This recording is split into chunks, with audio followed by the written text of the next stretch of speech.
China ടൗണിൻ്റെ അടുത്താണുള്ളത്.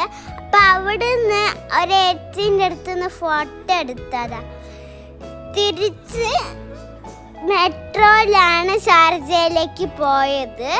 നമ്മൾ പിന്നെ കുറേ ദൂരം മെട്രോ സ്റ്റേഷനിലേക്ക് നടക്കാനുണ്ടായിരുന്നു. നമ്മളിങ്ങനെ കുറേ ദൂരം ഇങ്ങനെ നടന്ന് കുറേ ട്രാഫിക്കൊക്കെ ഉണ്ടായിരുന്നു.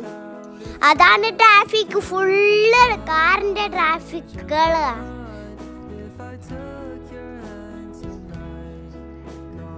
റെഡ് കളറ് ബാക്കിലത്തെ ലൈറ്റ്, റെഡ് കളർ, ഭയങ്കര ട്രാഫിക്കാ. നമ്മൾ മെട്രോലിൻ്റെ സ്ഥലത്ത് എത്താറായി ഇപ്പം.